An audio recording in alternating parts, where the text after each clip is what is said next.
Hello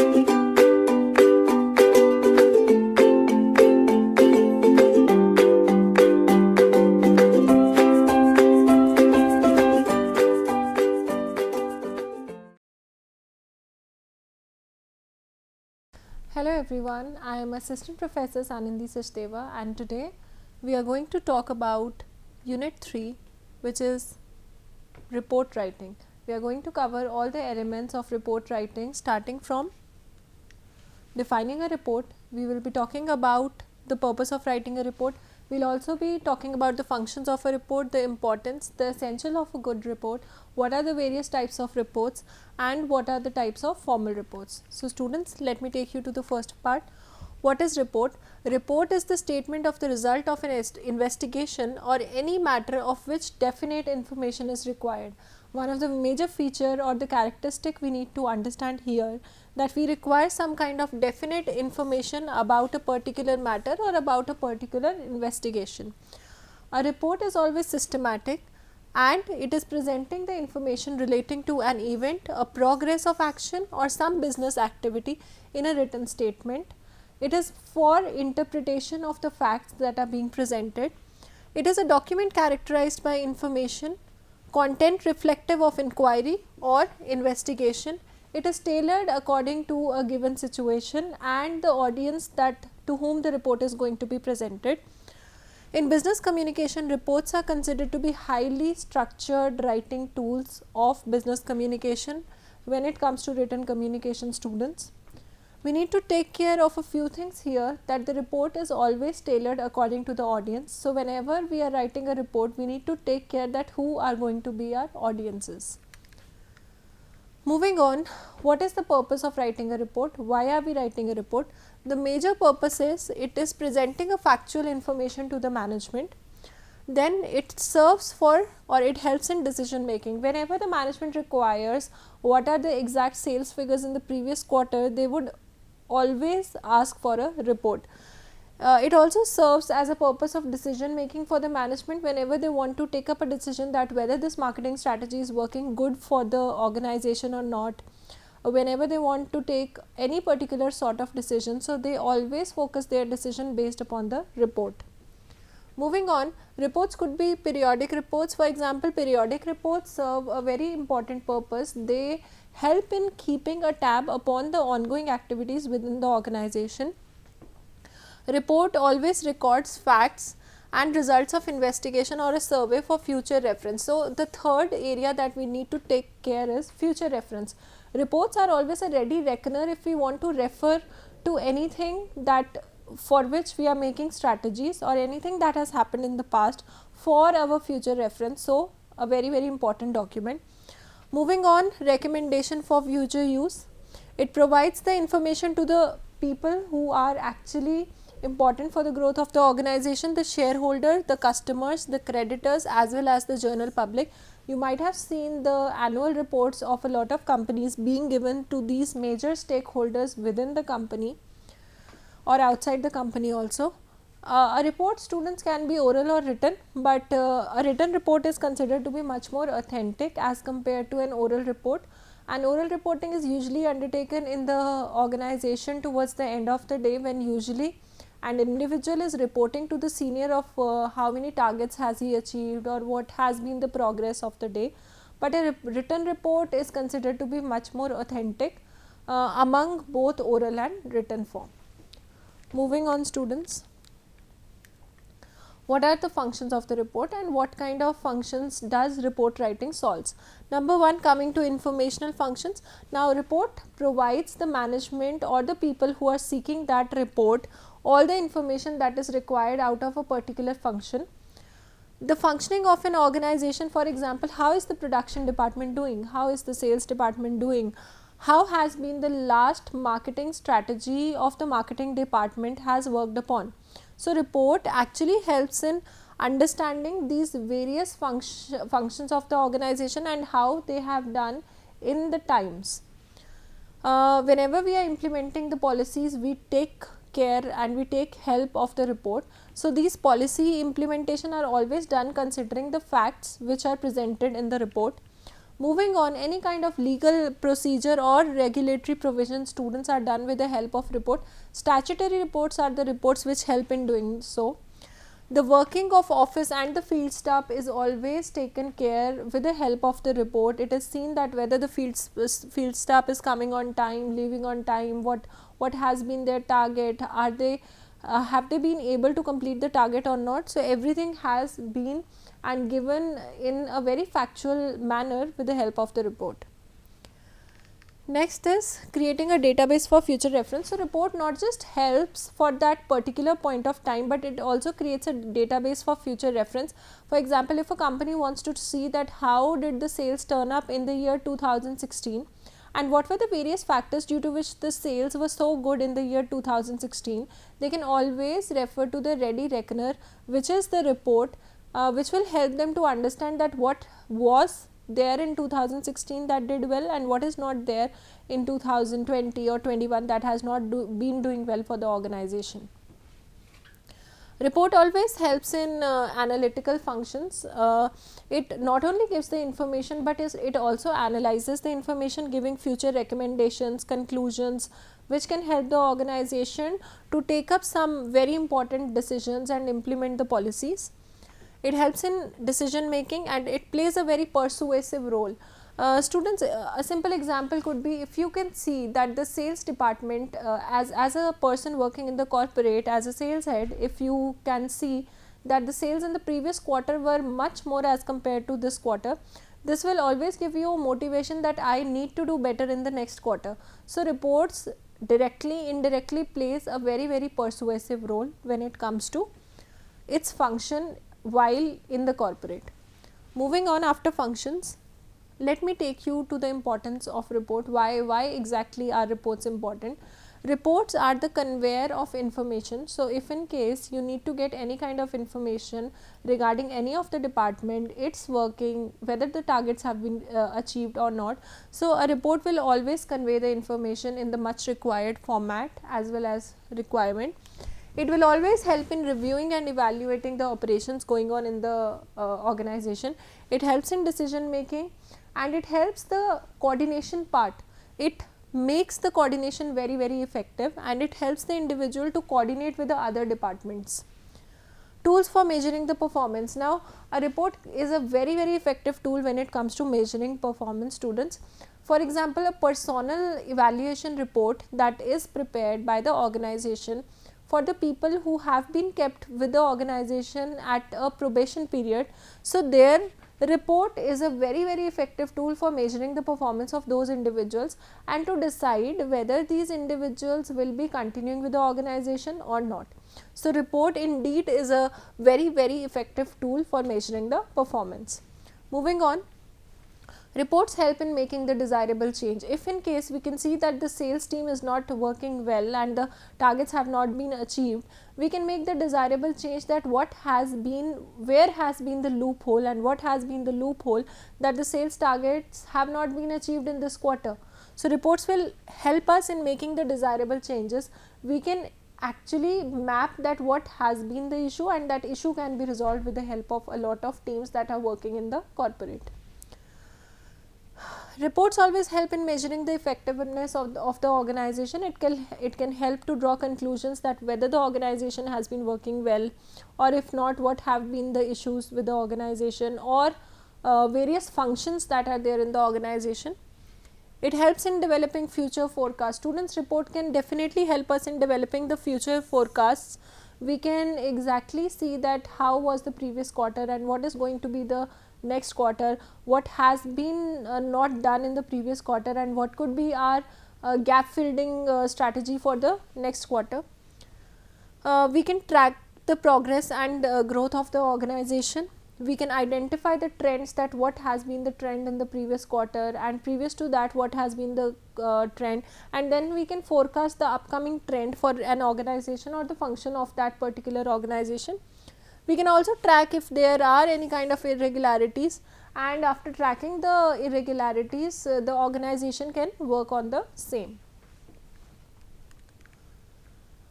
Moving on, a good report is very tough to make, but it is at the same time very important to make.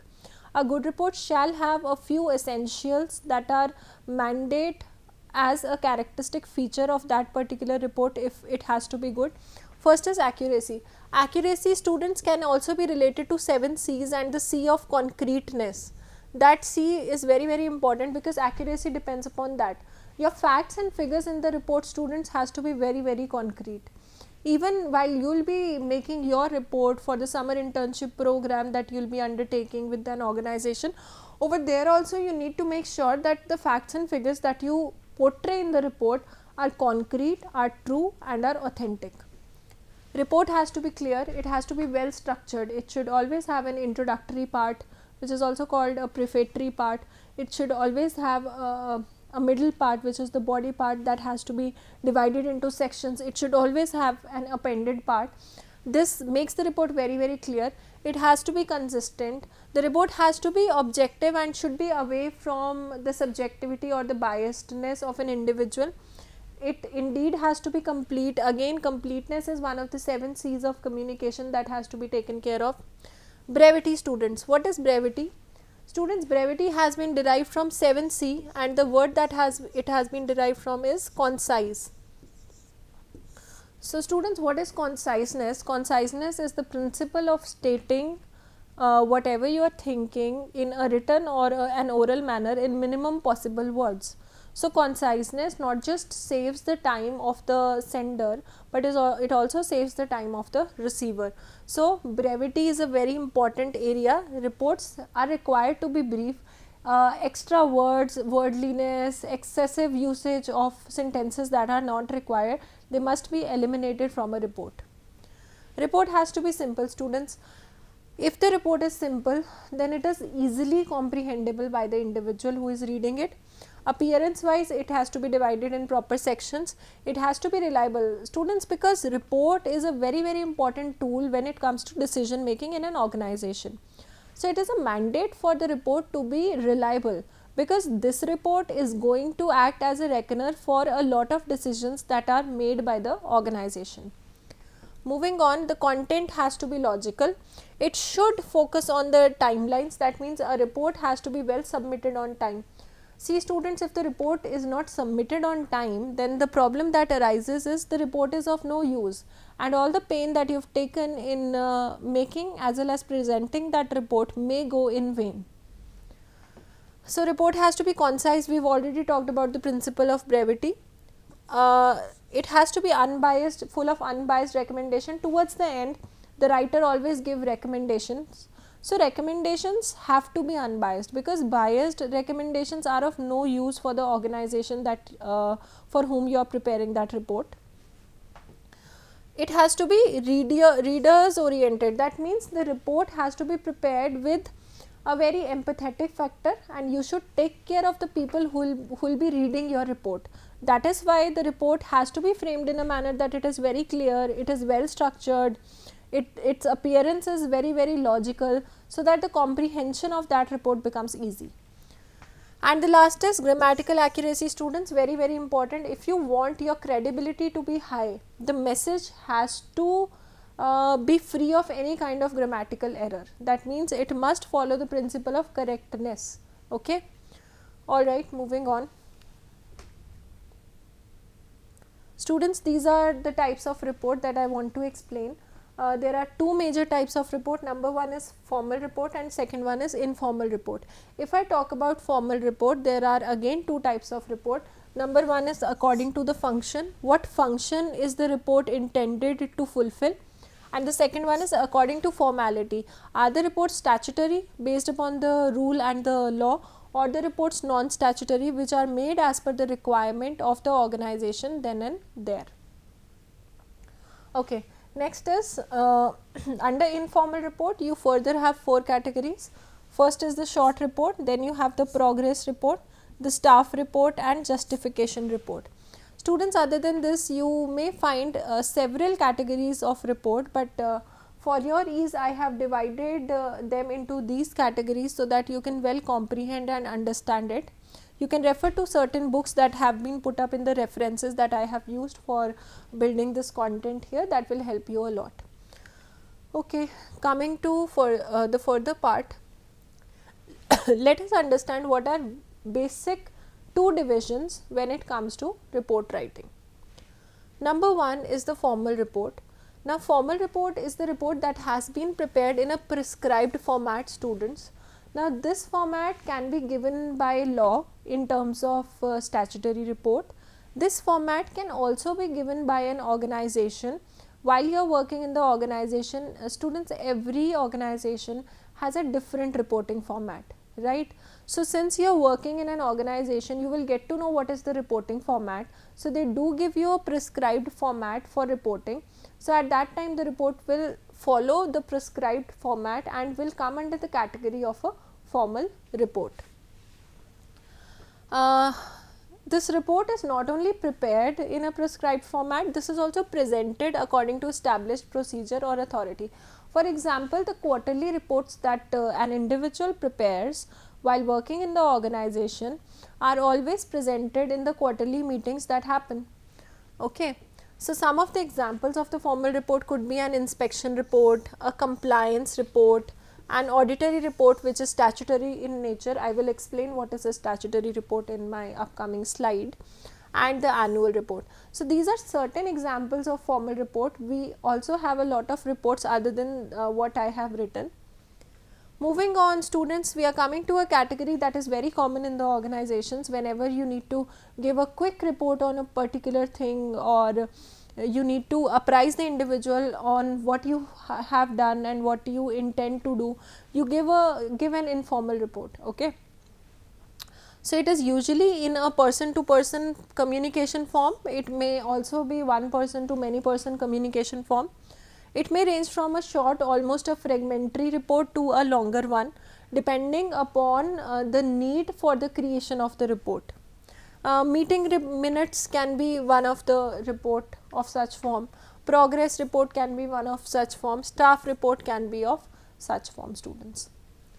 So, these are the main categories when it comes to type of report. One is formal, second one is informal. Now, we will proceed towards the subcategories of both of them. Okay, students, when it comes to formal reports, the first division we talked about in formal report is according to function. So, students, we do need to understand the meaning of this word function. Function means what function has been played by that particular report and what is the purpose of making that report. So, coming to the first kind of report, formal according to function, is regular or periodic reports. Students, these are the most common reports that are found in an organization. These reports help in documenting the recent activity that has taken place in the organization. For example, sales report that is presenting the sales for the last quarter is a periodic report. Now, you have made the sales report for this quarter. Simultaneously, you will be making a sales report for next quarter, and it will go on like a vicious cycle. Every time you need to report that how well has the sales turned up in the previous quarter. So, since you are giving this report again and again, this is simply termed as periodic report or regular report. Why? Because it has been following a feature of getting reported periodically to the seniors or the management or whosoever is the intended audience. So, why are these reports useful, students? These reports are very useful because they help in keeping a tab on the day-to-day activities. Now, management cannot intervene or cannot come every other day to focus upon the day-to-day activities. So, how will they know that what is going in the various functions in the organization? These reports are going to facilitate the management when it comes to keeping a tab on the daily functioning and monitoring the performance of each function in an organization. I will give you certain examples. Sales report is one of such report. Now, this report can be given monthly, weekly, bi-weekly, which is fortnightly, or quarterly, depending upon the need and the order of the management. Then you have financial reports. This may also present financial data. This is usually given quarterly or probably after 6 months or annually also in some organizations. Moving on, annual report, students, as the name suggests, this is given once an year. And personnel evaluation is also one such kind of report, students. What is personnel evaluation? This is a very important report. You might be knowing the word probation. So, some organizations, they do keep the employees on the probation period, and during the probation period they judge the performance of those employees, and then they decide that whether this employee has to be given a permanent appointment or not. So, such kind of reports where the performance of an individual is given, those reports are called personnel evaluation reports, or also termed as performance evaluation reports. Now, how are these reports made? These reports are made tracking the daily activities of an individual. The simple example of such report can be in the edtech sector, which is the education technology sector, which is emerging a lot these days after the pandemic. Individuals are being kept, and it is monitored that how well they are achieving the targets, and after around 1 month or around 2 months, their performance is being evaluated, and if they are achieving well, so at that particular point of time their personnel evaluation report is very positive, and they are given a permanent appointment, and if they are not doing well, then they are given a letter of warning, or probably a letter to tell that they have not been doing well and they need to work on these certain areas. So, that report is called personnel evaluation report. Next is called informational report. Now, these are the reports that give the information that the individual has asked for. These reports have a simple function. The function is to give the information. Now, these reports are not giving any analysis on it, they are just giving an information.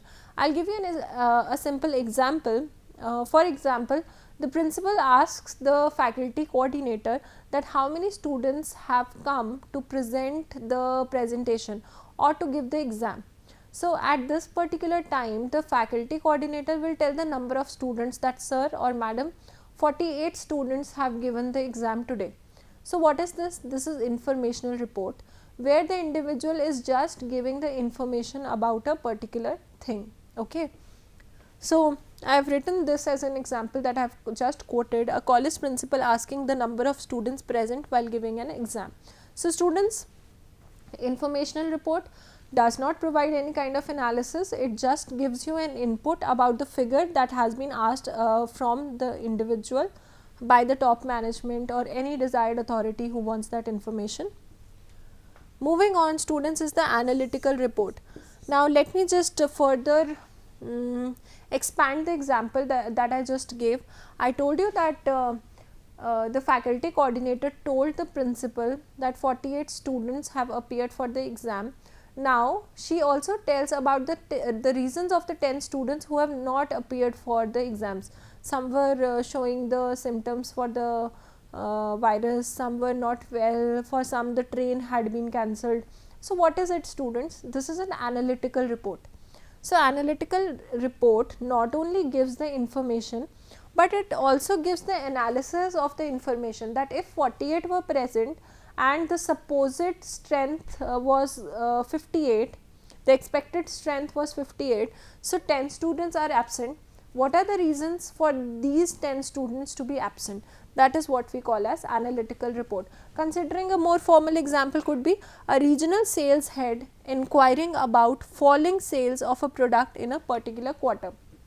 So, this report will not only give the sales trend, it will do tell that what has been the falling sales trend, but it will also give the reasons, that what are the reasons for falling sales trend for that particular product. The reason may be that the competitive product has given a lot of discount, or the reason could be that the consumers are actually saturated with this product and we need to get some more innovative product, or we need to add to certain areas when it comes to innovation or taste whatsoever. So, analytical report, other than providing the information, it will also give you a detailed analysis. Okay, okay students. Next is the research report. Now, students, as the name suggests, these are the reports that are well researched, and these are actually the reports that the senior asks to prepare after making a lot of research. I will give you an example. CEO of a cosmetic company may ask its research division to find some substitute of face foundation. Now the CEO himself is asking that he has a face foundation from his brand and he wants a substitute product for this face foundation. Now the research report will give all the detailed information about the previous product and then telling that how they are going to give a substitute for this particular face foundation that we have been talking about. So these reports have been based on complete research work explaining the reason that why the previous foundation was not doing well and then also giving a solution to the problem. So this report focuses on the findings and suitable suggestions in the case. So these are very detailed reports, students. Next is the special report. As the name suggested, students, these reports are special, not in terms of special for any other reason. These are just special because this kind of incident or occasion or circumstance arises once in a blue moon. So this is not a regular feature. Organizations do not prepare special reports regularly. If they want to give that regular report, we do focus on periodic report. So special report could be, unfortunately, an accident has happened in the factory. Okay, so this accident is not a regular feature of the organization, students, but now unfortunately it has happened. So the floor supervisor has to prepare a report that what are the reasons of this accident to take place, right? So he will not prepare a periodic report or a research report or an informational or an analytical report at that point of time. He will definitely prepare a special report, because this is an incident that has arisen and it is not a regular feature. Okay. So these reports are prepared for specific need or happening. Such kind of reports facilitate decision making. It helps in decision making, that what could have been the precaution that should have been taken by the floor supervisor to avoid the accident, or what the management can do, what kind of facilities can management inculcate to make the factory safer for the 4th grade employees. All right. So for example, reports that have been devised to study the requirement of laborer who are not willing to work at current wages. Now this is not a regular feature of the organization that arises now and then. This is one feature that has just arisen. Okay. So the individual will be solving by presenting a special report. They will be focusing upon the reasons that why this particular thing or the circumstance has happened, and then they will give the solution that what are the various areas that the management can focus upon so that this problem can be resolved then and there. So a proposal, students, for example, you are developing a new product, you are the R&D team, you are giving a proposal. Otherwise also a proposal can be given, and this proposal is given at certain special circumstances or occasions. It could be a business plan, it could be a completion report, it could be a fault finding report, that what has not been going well. So you are finding fault and then you are compiling and giving solutions for the same. So all such reports are examples of a special report, students. Okay, moving on, students, we have already talked about formal reports. We have already talked about according to function how many kinds of report are there. There are 5 kinds of report. Now we are talking according to formality, how many kinds of reports are there, students. As the name suggested, formality is that what kind of law, is there any rule that is prescribing that report, or you are preparing the report just for the sake of the organizational development. Okay. So students, statutory, as the name suggests, is abided by law. So statutory report is a report which is according to law or a rule that has been laid by the government of India. So example of such report could be an auditor's report to a company's registrar that has been submitted. It could also be the report upon the legal system, a return on the service tax, value added tax, sale tax. All these are statutory reports, students, because they are abiding by the law and they are presented according to the format prescribed by the law. Moving on to the non-statutory reports, students, these are the reports which are not following any nature of legal requirement or rules, but they are prepared by the individuals as per the needs of the organization. All right. So such kind of reports could be usually an administrative report which is ensuring the smooth functioning of the organization. So according to the function, we have statutory as well as non-statutory report, students. I hope these are the references, students, if you want to read more what I have just delivered. So I hope you are clear with what I have just delivered. Thank you.